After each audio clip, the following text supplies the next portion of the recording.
예, 감사합니다. 오늘 말씀 사도행전 18장 18절로 23절입니다.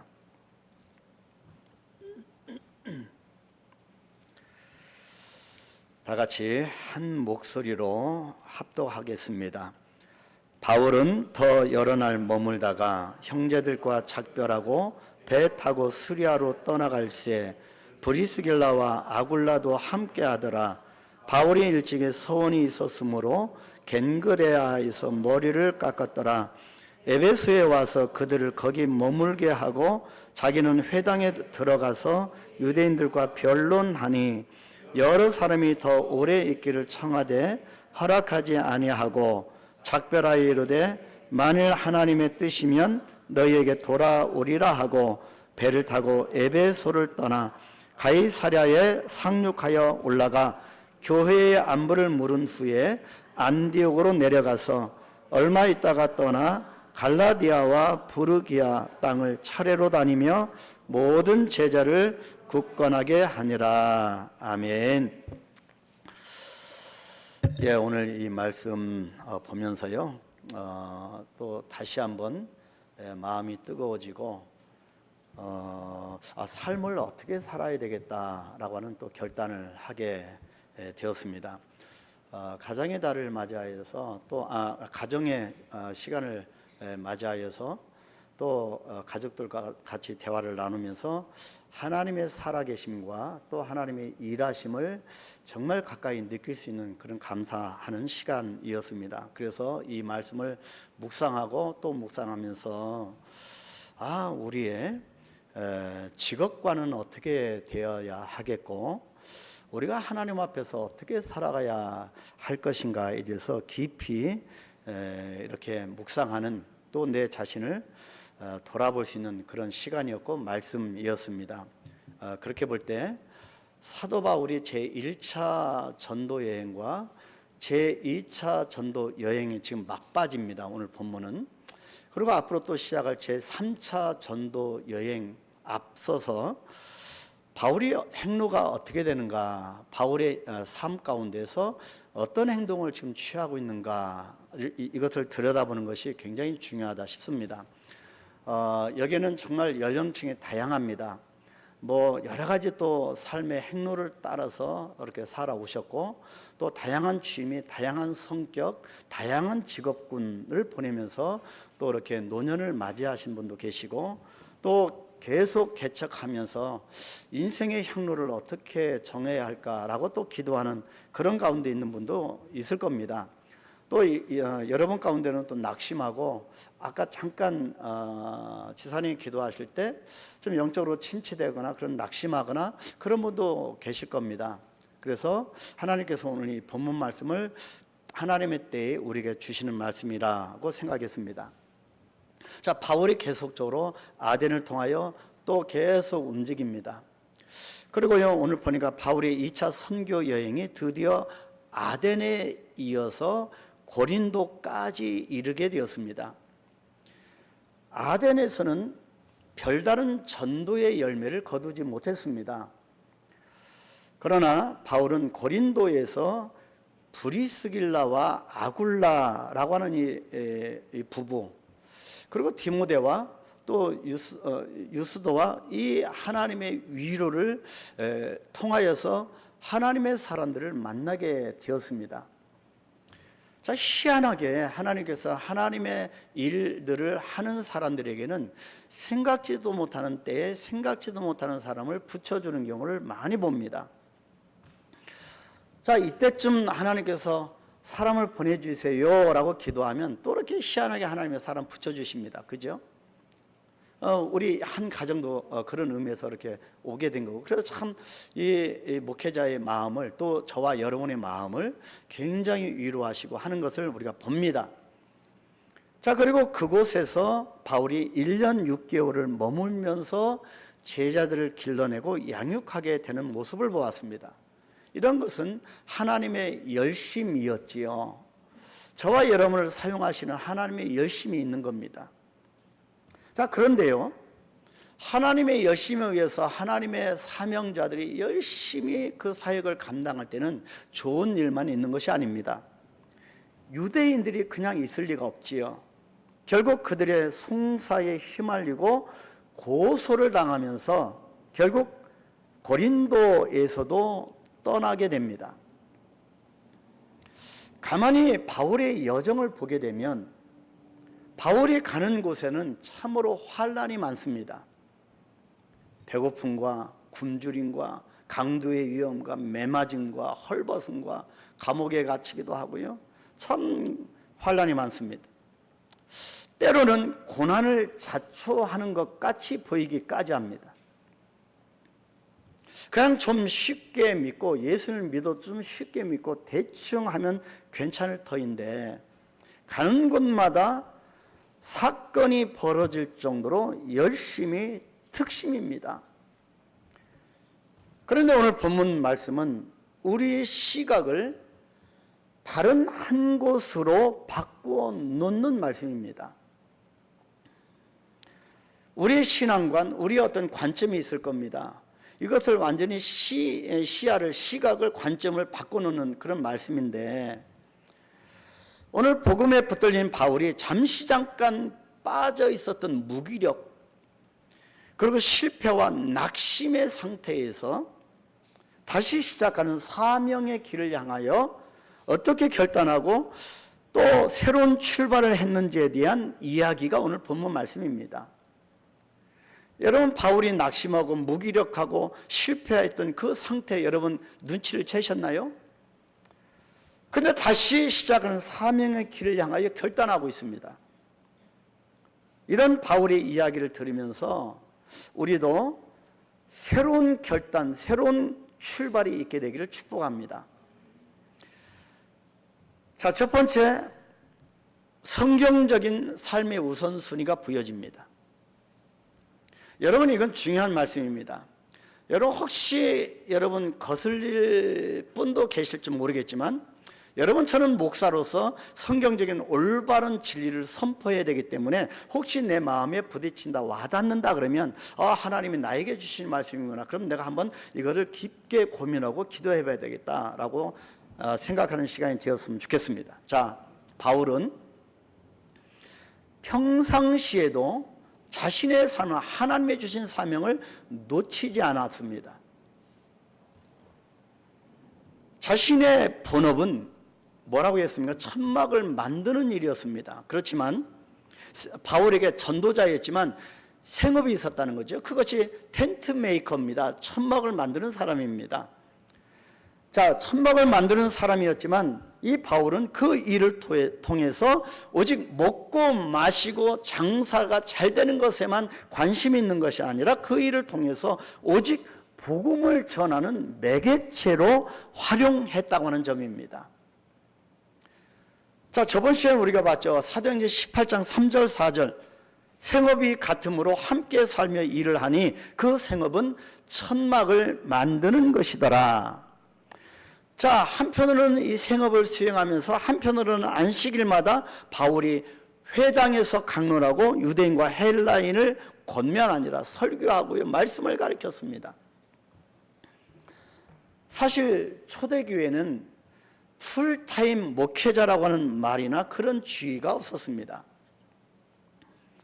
그렇기 때문에 바울은 오늘날 우리 평신도 사역의 모델입니다.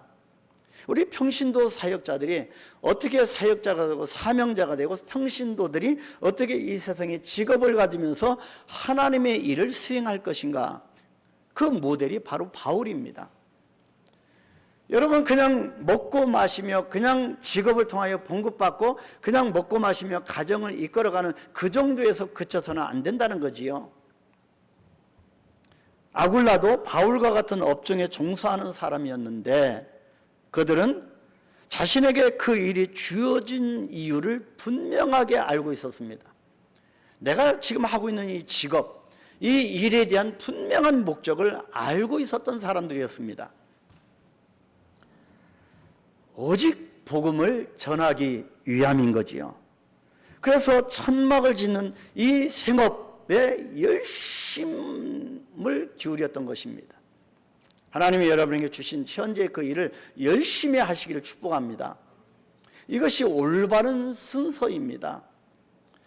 직장을 갖는 그 자체가 목적이 아니라 직장을 통해서, 생업을 통해서 복음을 전하는 삶을 살아가는 것이 성경적인 순서인 겁니다. 그럴 때 내가 종사하는 일에서 큰 보람을 느끼게 되고 그저 먹고 살기 위해서만 일하는 사람이 되지 않는 겁니다. 인생의 성경적인 우선순위를 알 때에 내가 지금 현재 하고 있는 직업과 그리고 그리스도인의 삶이 같이 가야 한다고 하는 사실을 알게 됩니다. 이 세상에서 생업은요, 직업이라고 하는 의미로도 사용되지만, 여러분, 제가 이 선교지에서 유럽권 선교사들이 자꾸 이것을 잡이라고 하지 않고 자꾸 이들이 사용하는 단어를 보니까 잡이 아니고 보케이션이라고 하는 더 많이 사용하는 것을 제가 많이 들었습니다.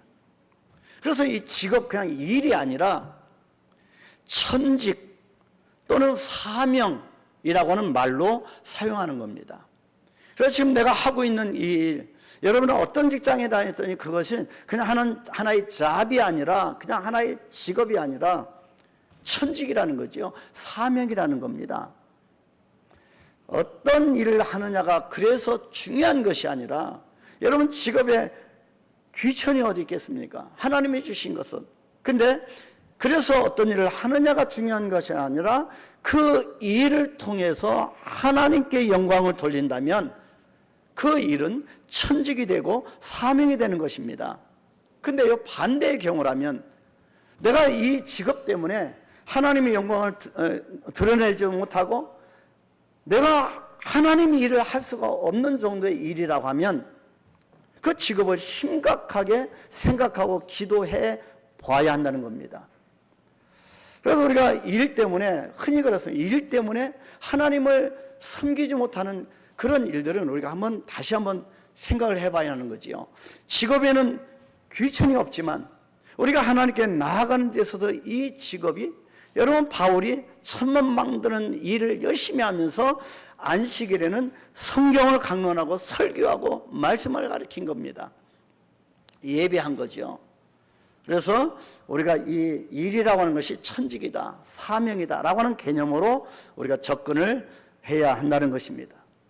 왜냐하면 우리가 직업의식, 그냥 잡으로만 이해하고 돈 벌기 위해서만 일을 하면 얼마 못 가서 금방 지칩니다. 수입이 많아도 항상 비교하기 때문에 늘 부족함을 느낄 뿐입니다. 그래서 감사가 있을 수가 없겠지요. 그런데 일을 통해서 복음이 전해지게 되고 하나님의 영광이 드러나게 되어지면 그 일에 대해서 감사하고 감동이 몰려옵니다.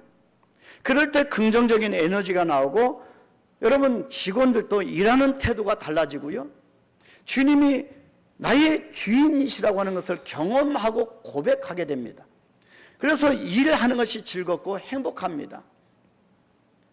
여러분, 이 바울의 사역 감당은 강한 체력에서 나온 것이 아닙니다. 여러분 바울처럼 육체에 가시가 있는 사람이 정말 늘 괴로웠습니다. 늘 이 병 때문에 괴로웠던 거죠. 그래서 바울의 사역 감동은 강한 체력에서 나온 것이 아닙니다. 약한 사람입니다. 자기가 하고 있는 일이 주님을 위한 일이라고 생각하니 힘들어도 기쁘게 감당할 수 있고 보람 있는 일이 되어서 열정적으로 헌신을 할 수 있게 되는 겁니다. 여러분, 작년에 우리 추수감사 줄 때 세가주 초청 주일로 해서 많은 분들이 오셨습니다. 우리가 테이블을 만들고 정말 이 파티 형식으로 정말 아름답게 했잖아요. 근데 한 번 오시고 안 오신 분이 얘기를 들으니까 한강교회 가서 그 이후로 안 좋은 일이 생겼다는 거예요. 야, 그분이 과연 올바른 신앙관을 갖고 있는 분일까? 여러분, 그렇다면 사도 바울은 정말 주님의 일을 하면서 안 좋은 일을 당하는 겁니다. 여러분, 이것이 앞뒤가 맞습니까? 안 맞는 겁니다. 그래서 성경적 직업관과 성경적인 삶의 우선순위를 잘 정립하는 것이 정말 중요합니다. 여러분, 신앙생활을 하면서 어떤 분은 병마가 떠나가고요, 병이 낫는 체험을 합니다. 경제가 회복됩니다.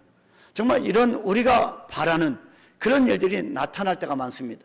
그것이 응답이죠. 근데 여러분, 이것만 가지고 기뻐할 것이 아닙니다. 왜냐하면 경제를 회복시키고 우리의 병에서 낫는 것은 가장 초보적인 그런 하나님의 은혜이기 때문입니다. 진정한 하나님의 은혜는 그런 병마와 질병과 그런 경제력의 어려움 가운데서도 하나님을 향하여 나가고 나에게 주신 사명이 무엇인가 그것을 비전을 깨닫고 그 비전을 붙들고 하나님을 향하여 달려가는 그 은혜, 이것이 큰 은혜입니다. 근데 내가 왜 이렇게 육체적인 질병이 많지? 그러면서 내가 낙심되는 거지요? 어려운 거지요? 믿음이 흔들려지는 것이요? 여러분, 이것은 초보적인 신앙입니다. 그래서 성경적인 삶의 우선순위, 직업관, 이것을 갖는 것이 굉장히 중요하고요. 억지로 하면요, 곧 지치게 됩니다. 힘만 들고 불평만 나오지요.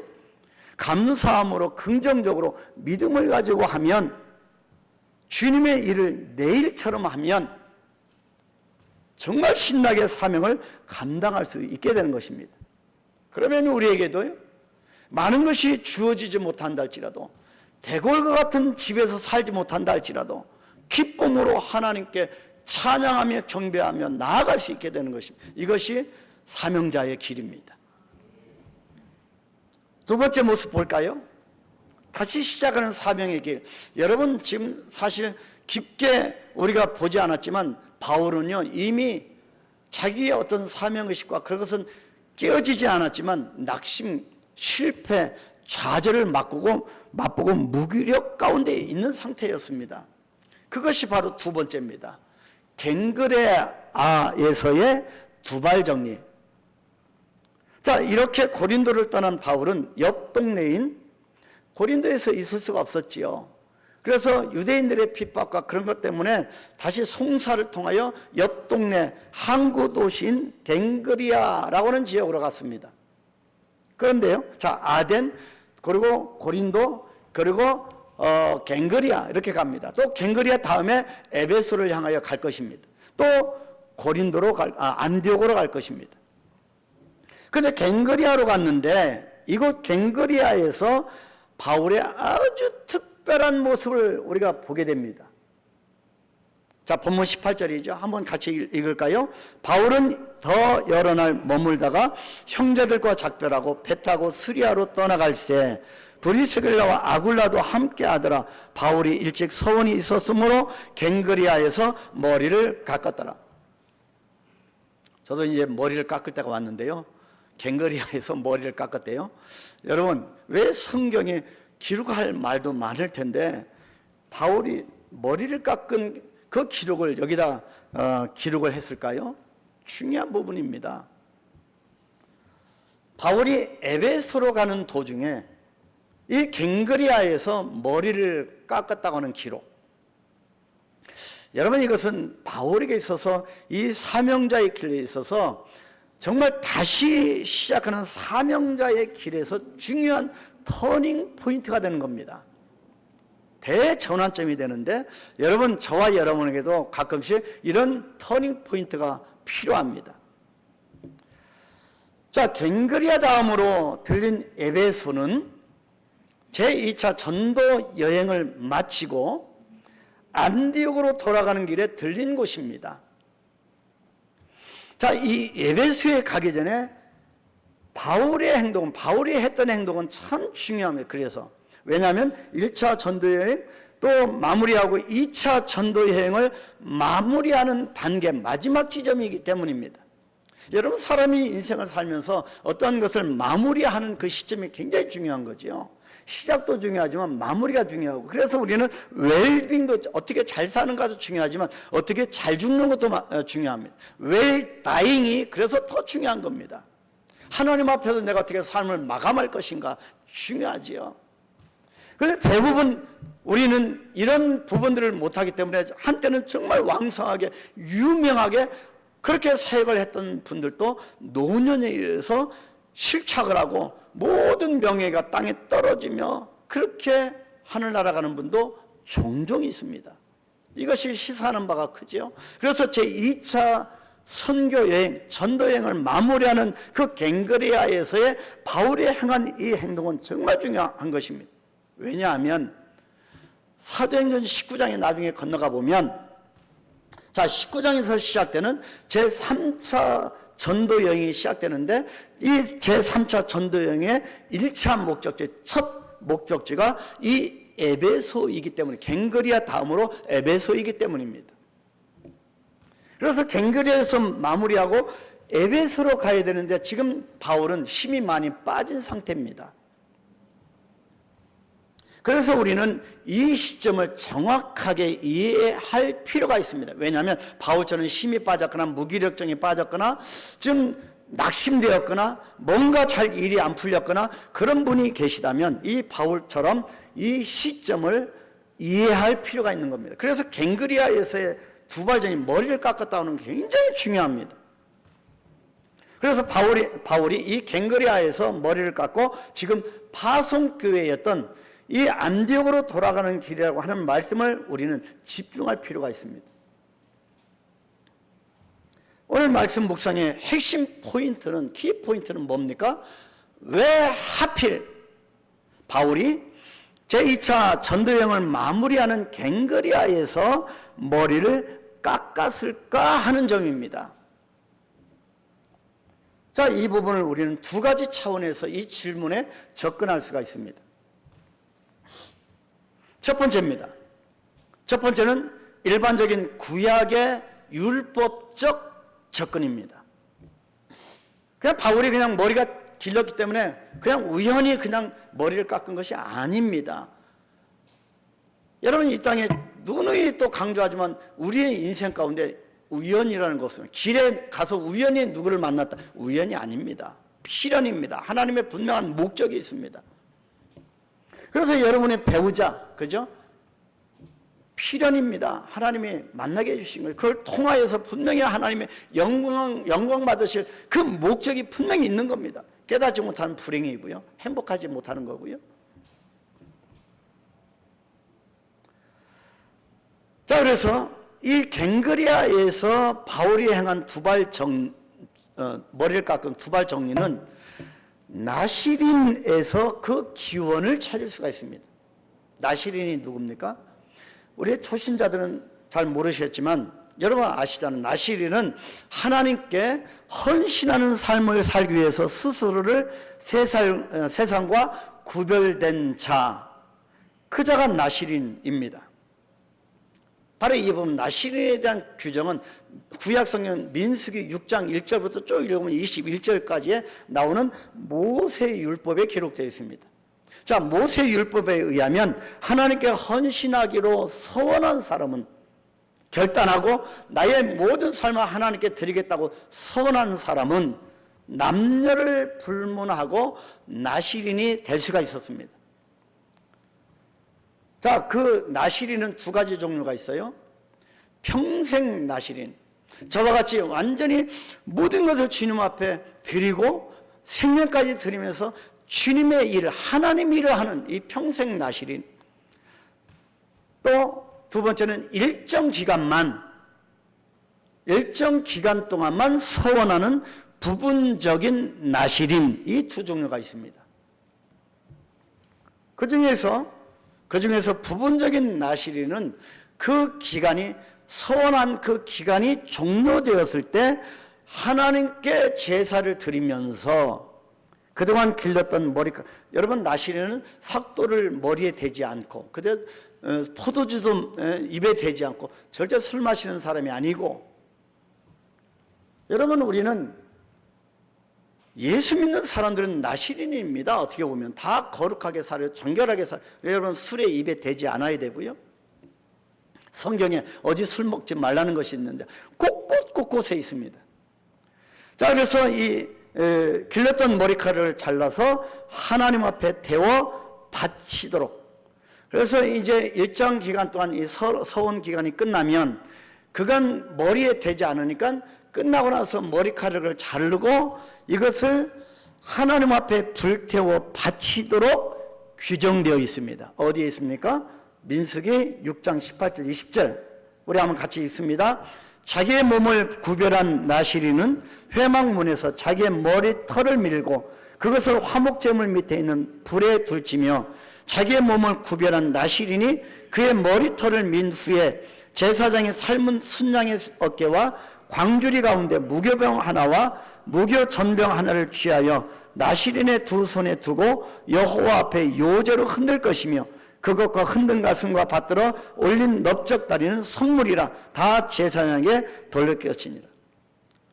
나시린의 서약에 이런 부분적인 그런 서약을 마치고 나서 머리털을 하나님 앞에 드리는 예배 드리고 넓적다리는 제사장에게 돌렸다고 말을 합니다. 여러분 이것이 순서지요. 자 어쨌든 그래서 제사장인 저의 역할도 중요한 것이고 여러분이 제사장을 어떻게 섬기는가도 중요한 것이고 자 어쨌든 바울이 댕거리아에서 무언가 서원했던 것이 있었다고 하는 점을 우리는 놓쳐서는 안 될 것입니다. 그래서 부분적인 서원을 한 거죠. 결단한 겁니다. 자 하나님 앞에 무언가 서원하면서 드리겠다고 결단한 겁니다.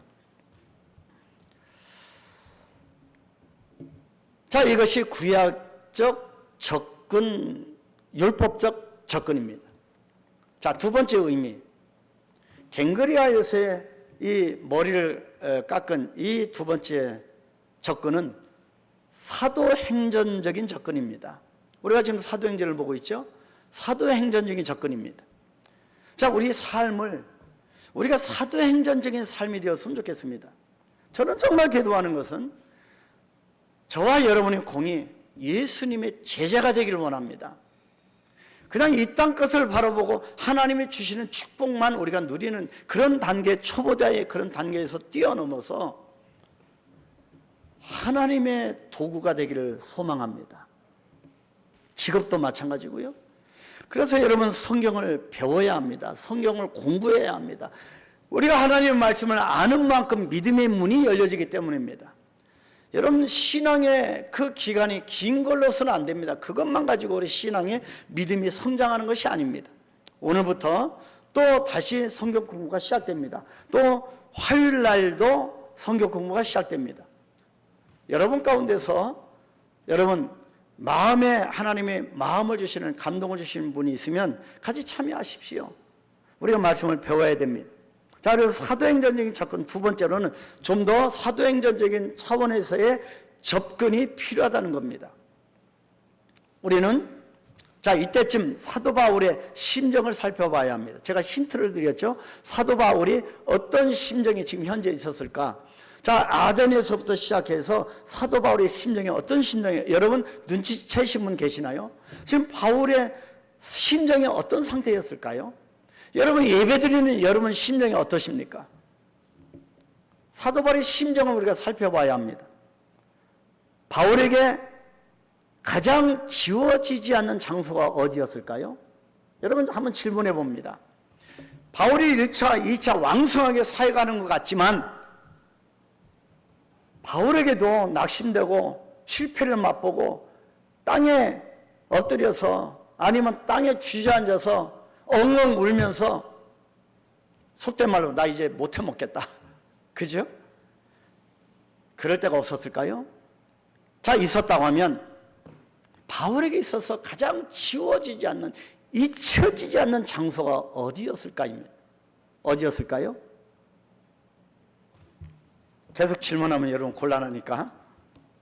자, 예를 들면 정말 고통을 받았던 루스트라에서 어떤 일이 있었습니까? 전도한다고 돌에 맞았습니다.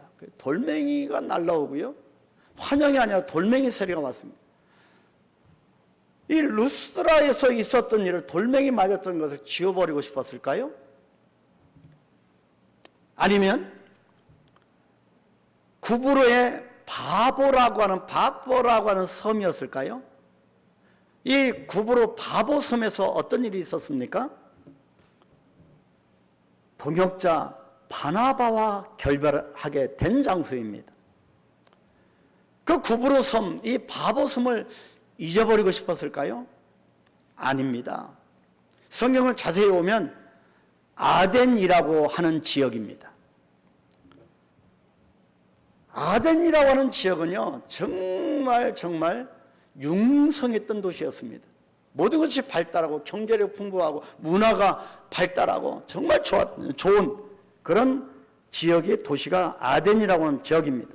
근데요, 왜 바울이 자기 사명의 삶 가운데 지워버리고 싶었던 것이 아덴이라고 하냐면, 사람이 살면서 정말 실망할 때가 언제입니까? 여러분 살아오시면서 정말 실망할 때, 그때가 언제이셨습니까? 사람이 살면서 정말 실망할 때는 결코 실망이 일어날 수 없는, 도저히 이건 실망이 일어날 수가 없는데, 이 실망이 일어날 수 없는 곳에서 실망을 맛볼 때입니다. 그것이 자녀이든 동료이든 내가 완전히 뒤통수 맞는 거지요. 도저히 실망할 수 없는 곳에서 사람에게서 실망할 때 잊혀지지 않지요. 스스로 가장 자신이 있었던, 내가 이거 할 수 있어, 자신이 있었던 곳에서 수치와 실패를 경험할 때입니다. 이건 거의 99.9%는 다 이루어지는 거야, 분명히 될 거야. 근데 거기서 실패하는 겁니다. 이런 면에서 아덴은 바울에게 있어서 수치와 실패의 장소였습니다. 문화와 예술의 도시, 지식과 변론의 도시, 이 아덴에서 소위 지식인 중에 지식인이라고 자처하던 이 바울이 복음 한 번 제대로 전하지 못하고 고린도로 내려오게 됐습니다. 그런데 이곳에서 하나님의 위로를 받게 될 정도로 바울이 만신창이가 된 겁니다. 어찌 보면 이 엘리야가 로덴나무 아래에서 죽기를 가는 것처럼 만신창이가 사실은 그렇게 된 겁니다. 그때 하나님의 위로가 임하게 된 거지요. 근데 바울의 마음이 이게 회복이 안 되는 겁니다. 실망과 또 실망한 거지요. 우리 사람의 인생이 이럴 때가 많습니다. 정말 일이 잘 될 때가 있는가 반면에 정말 아무리 해봐도 일이 잘 안 될 때가 있습니다. 자, 이런 부분을 경험한 사람은 압니다. 그래서 그렇게 경험한 사람은 어떻게 될까요? 늘 겸손하게 되는 겁니다. 늘 하나님을 바라보게 되는 겁니다. 그런데요, 실망할 때 이것이 얼마나 수치심을 주는지 몰라요. 우리에게 얼마나 낭패감을 주는지 모릅니다. 자기 정체성이 망가지기도 하고 미래가 보이지도 않고, 그래서 열심히 내가 지금까지 살아온 것 같이 보이는데 남은 게 하나도 없는 것 같고, 여러분 60, 70, 80 넘으신 분들 얼마나 그 회한이 몰려오고 여러 생각이 몰려오고 그러십니까? 그죠? 사실상 이것이 바울의 제2차 전도 여행이었습니다. 막바지에. 바울은 1차 전도 여행이 성공적으로 끝나면서 나름대로 자신이 있었던 겁니다. 1차 전도 여행 때는 자신이 있었던 겁니다. 여러분 가운데도 내가 예수를 정말 잘 믿고 내가 올바로 사는 내가 자신이 있어. 근데 곧바로 무엇을 맛봅니까? 실패를 맛보지 않았습니까? 그래서 곧바로 2차 전도 여행을 떠나게 된 거예요. 자신이 있었기 때문에 곧바로 2차 전도 여행을 떠나게 된 겁니다. 그런데요, 구브로 섬에서 멋지게 박수무당을 물리치고 그런 장면을, 능력을 행사하는 장면을 그렇게 보여줬지만 생각지도 못하게 평생 은인이었고 동반자였던 바나바와 결발할 수밖에 없었고 마가라고 하는 이 제자도 잃게 되었습니다. 이후에 2차 전도 여행에서 가장 기대했던 아덴 이 도시에서 그 아덴에 가서는 그야말로 속된 말로 죽을 써버린 겁니다. 아무것도 열매를 맺지 못한 거지요. 그리고 어쩔 수 없이 고린도에 와서 무려 1년 6개월 동안이나 칩거하면서 자신을 돌아보는 시간을 보내는 중이었습니다. 자기 자신을 돌아보는 시간 정말 중요합니다. 여러분 시간을 꼭 내셔서 하나님과 단독자로 서서 남편도 좀 밥하는 것도 좀 미루고 좀 혼자 드세요 하고 교회에 나와서 단독자로 하나님 앞에 내 인생을 투영시키면서 내 자신을 돌아보는 시간이 꼭 필요합니다. 그리고 다시 힘을 내어서 바울이 고향교회인 모교회인 안디옥으로 내려가면서 제2차 전도 여행을 총정리하고 있었던 겁니다. 가끔씩 우리의 주변 정리를 할 필요가 있습니다. 집 안에도 뭐가 막 쌓이잖아요. 그것도 정리할 필요가 있고 내 인생을 잠깐 정리할 필요가 있습니다. 중간중간 가면서. 왜냐하면 이 땅의 것으로 많이 채워지면, 내가 나의 것으로 채워지면 하나님의 은혜를 채울 공간이 없기 때문입니다. 비워야 합니다. 그래서 지금 이 바울이 총정리하고 있었던 겁니다. 자, 그것이 본문 20절 22절 한번 같이 읽습니다. 여러 사람이 더 오래 있기를 청하되 허락하지 아니하고 작별하여 이르되 만일 하나님의 뜻이면 너희에게 돌아오리라 하고 배를 타고 에베소를 떠나 가이사랴에 상륙하여 올라가 교회의 안부를 물은 후에 안디옥으로 내려가서, 여러분 바울은 한 곳에 안주하지 않았습니다. 그곳 가는 곳마다 하나님의 능력과 축복으로 얼마나 많은 은혜를 받았겠습니까? 근데 그 은혜를 누리면서 한 곳에 안주하지 않았다는 겁니다. 그래서 지금 다시 안디옥으로 내려가고 있습니다. 바로 이와 같은 상황에서 사명의 여정을 정리하면서 율법적으로도 일정 기간 나신인으로 서약했던 것이 마침내 만료가 되어서 바울은 갱그리아에서 안디옥으로 가기 전에 머리를 깎았던 것으로 설명할 수 있겠습니다. 이 성경적인 추론이 어느 정도 무리가 되지 않는다면, 해석상 무리가 되지 않는다면, 이 갱그리아에서의 두발 정리는, 머리를 깎은 이 행동의 모습은 우리에게도 정말 귀한 도전이 될 수 있겠습니다. 사실 머리카락은 유대인들에게는 중요한 상징이에요. 생명과 같은 중요한 상징입니다. 일종의 멍에였고 자존심이었고 조상으로부터 물려받은 귀한 유산으로 이해했기 때문입니다. 우리 한국인도 마찬가지죠. 옛날부터 부모로부터 물려받은 거 두발까지도, 머리까지도 제대로 우리가 함부로 깎지 않습니다. 일제 강점기 때에 머리를 자를 바에는 차라리 내가 죽겠다라고 하는 분들이 많았잖아요. 그런 머리를 지금 바울이 자른 겁니다. 이 마음이 어떻겠습니까? 아마도 바울이 2차 전도여행을 통해서 분명하게 깨닫게 된 자신의 미성숙함, 하나님 앞에서 나의 연약함, 자신이 충만했지만 얼마나 내가 미약하고 미숙한가를, 이 미숙함, 이 연약함, 무엇보다도 아덴에서의 실수와 수치를 회복하고자 하는, 그로 인해서 낙담된 마음을 다시 일으키고자 하는 강력한 소원과 결단이 있었던 것으로 볼 수 있습니다. 여러분, 사실 바울만 머리를 깎아야 하는 것이 아닙니다. 저와 여러분에게도 머리를 깎아야 할 이유가 있고 때가 있습니다. 제가 종종 자주 강조하는 것이 하나님의 때입니다. 우리는 보통 머리를 자를 때 이렇게 묻지요. 머리를 자르셨네요? 오늘 찬양탄 이렇게 보니까 권사님이 머리를 딱 이렇게 하셨더라고요. 변화가 있죠. 근데요, 근데 찬양 앞에서 찬양하는 이걸 변화를 모르셨다고 하면 저보다 여러분 민감하지 못한 겁니다. 근데 한 가지 더 나아요. 남편이 몰랐더니 큰일 나는 거 있죠. 그렇죠. 칭찬을 해줘야 되는데, 그래서 머리를 자르셨네 이렇게 금방 얘기를 하죠.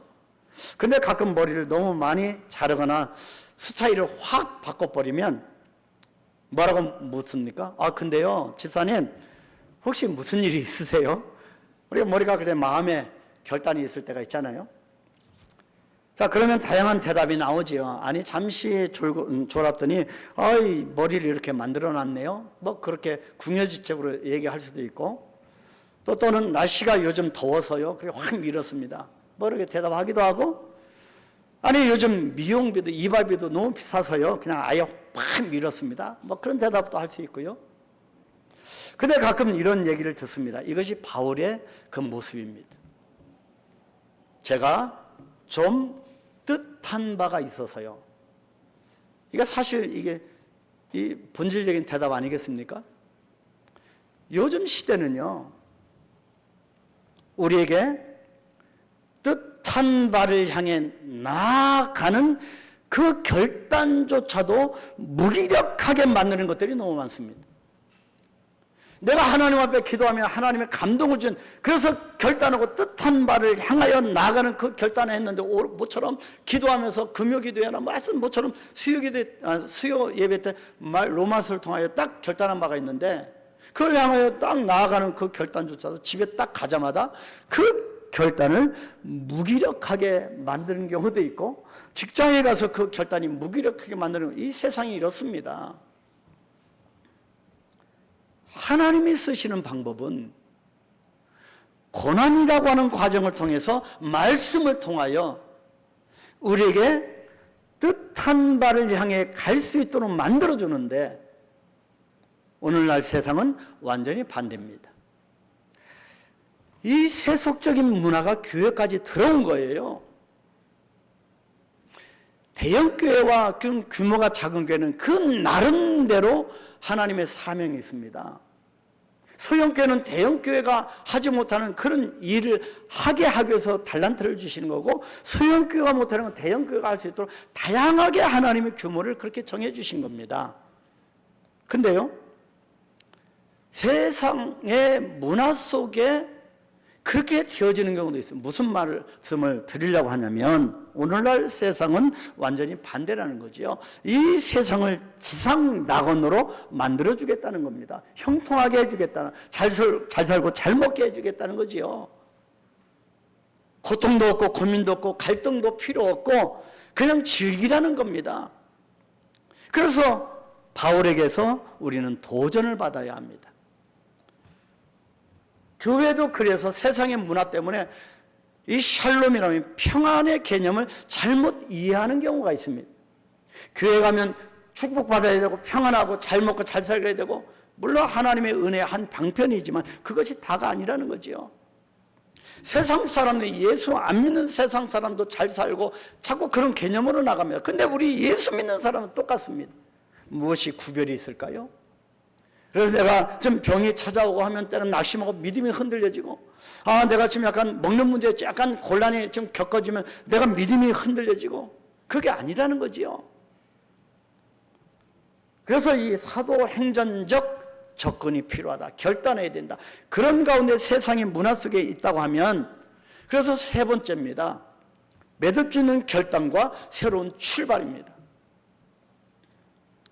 여러분이 잘 아시는 대로요, 반사작용을 실험하면서 자주 인용되는 실험 중에 하나가 뭐냐면, 실험용 비커 용기가, 비커 컵이 있죠. 그 용기에, 실험용 비커 용기에 물을 넣고 뜨겁게 끓인 상태에서 개구리를 집어넣어요. 금방 튀어나갑니다, 개구리가. 그죠? 자, 그래서 이제는 맨 처음부터 끓이지 않고 개구리를 집어넣습니다. 헤엄치죠. 서서히 달굽니다. 온도를 서서히 높이면 개구리는 결국에 그 물에서 뜨거워지는 모르고 그냥 결국에는 죽게 됩니다. 이것이 반사작용 실험입니다. 이것이 바로 전형적인 세상의 방법입니다. 절대로 처음부터 강력하게 유혹하지 않습니다. 서서히 유혹합니다. 여러분, 술과 도박도 마찬가지. 지금 여러분, 우리나라 여러분 마약도 마찬가지고요. 청정지역이라는데 지금 청정지역이 아닙니다. 심각하죠. 이 술과 마약과 도박에서 쉽게 나오지 못하는 원리도 이와 같습니다.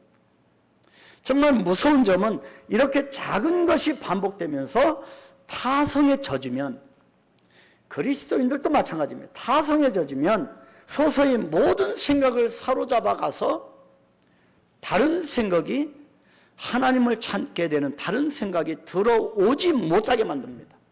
그래서 신앙이 열심히 예배드렸던 사람도 서서히 예배 자리로 가려고 하는 이 생각을 점점 그 생각에 세상적인 생각이 들어오게 됩니다.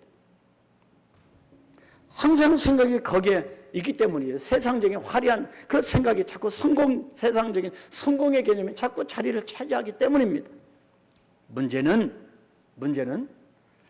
나와야 할 때 나오지 못하게 만들고 결정할 때 결정을 하지 못하게 만든다는 것입니다. 이것이 무서운 점이죠. 우선순위가 뒤죽박죽이 되어지고 삶의 결국에는 펑크가 나기도 합니다. 이런 중독 현상의 가장 치명적인 것은 영적인 영역에 대한 관심을 흐트려 놓아서 자꾸 그런 영적인 것에 관심이 없어지게 만든다는 데 문제점이 있습니다.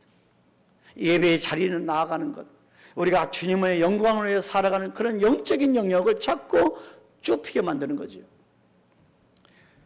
이런 의미에서 승리의 삶, 그리스도인의 승리의 삶은 완벽한 삶을 의미하지는 않습니다. 진정 승리의 삶은 하나하나 매듭을 짓는 삶입니다. 매듭을 지어야 합니다. 과거로부터 단절해야 합니다. 하나님이 보기에 합당하지 않은 것은 과감하게 매듭을 지어야 합니다. 매듭을 짓지 않고 계속 삶을 이어간다고 하면 안 되는 거죠. 머리를 깎고 결단하고 빠져나올 수 있을 때 나와야 합니다. 그렇게 다시 시작하면 되는 거죠. 그래서 바울이 머리를 깎고 매듭을 짓는 결단을 한 겁니다. 2차 선교 전도 여행을 마무리하면서 결단한 거죠. 빠져나온 겁니다. 무기에서 빠지고요, 실패해서 빠져나오고 매듭을 짓는 겁니다. 이 매듭을 짓는 것은 그런 의미에서 끝이 아닙니다. 2차 선교 여행에서 끝나는 거 아니었죠? 새로운 시작을 위한 출발입니다. 여러분, 무기력하게 지금까지 지내셨습니까? 여러분, 갱그리아 이 지역에서 주님을 만나시기를 축복합니다. 다시 시작하는 겁니다. 다시 출발하는 겁니다. 매듭을 짓고 매듭 짓는 결단과 새로운 출발을 통하여 하나님의 축복하도록 나를 준비하는 겁니다. 이런 의미에서 본문 23절 이 이후에 결단하고 매듭하고 어떻게 했습니까? 같이 읽습니다. 얼마 있다가 떠나 갈라디아와 부르기아 땅을 차로로 다니며 모든 제자를 굳건하게 아니라 이 사역을 감당하게 된 겁니다. 아멘. 이런 축복이 여러분에게 있기를 축복합니다. 사랑하는 우리 성도 여러분, 본문에서 우리는 침체와 낙심과 그리고 실패의 자리를 매듭 짓는 결단을 하고 다시 시작하는 사명의 길을 향해 새롭게 출발하는 바울을 우리가 보았습니다. 보는 데서 끝나서야 되겠습니까? 누구에게나 새로운 출발이 필요합니다. 여러분 80이 넘으셔도요, 70이 넘으셔도요, 인생의 새로운 출발을 하실 수가 있는 겁니다. 여러분들에게도 바울과 같은 경험이 있게 되기를 축복합니다.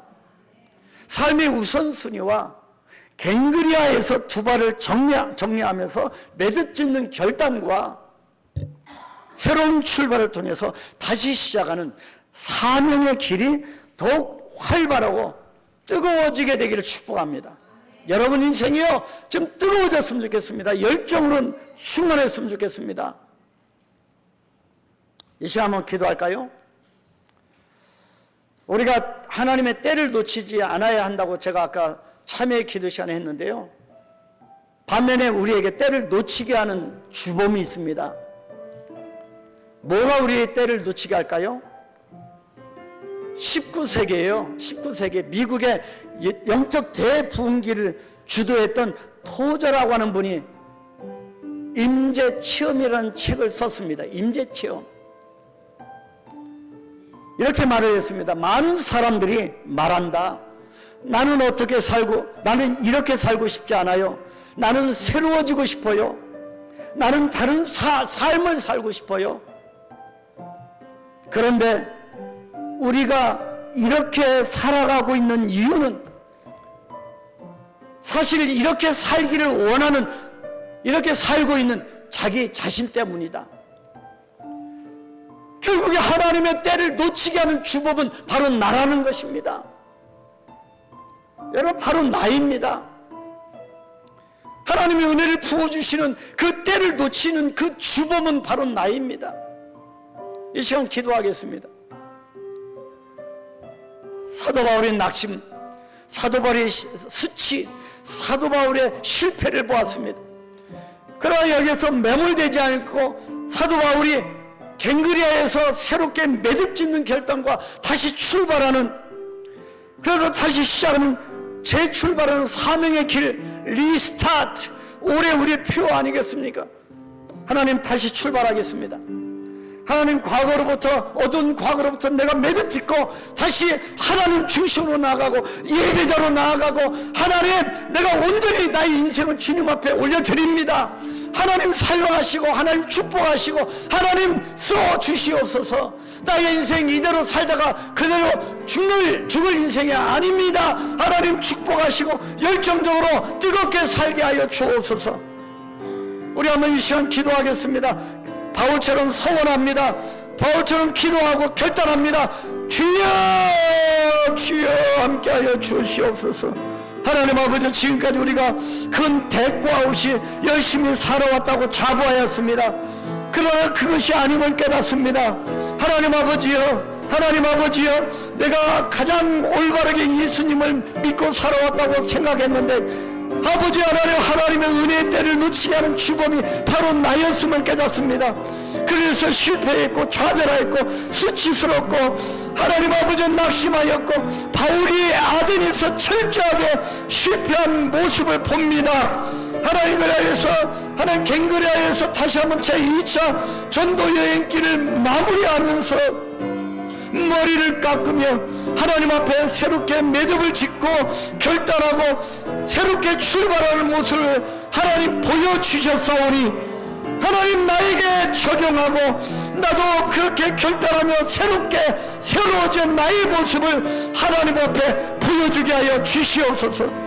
하나님 아버지요, 우리가 먹고 마시는데 우리 삶의 목적이 있음이 아님을 깨닫습니다. 먹고 마시는 데 있는 것이 하나님의 나라는 하나님의 먹고 마시는 데 있는 것이 아니고, 오 하나님, 우리가 하나님의 뜻대로 살아가는 것이 오매 하나님 우리를 불러주셨사오니 우리를 사용하여 주시옵소서.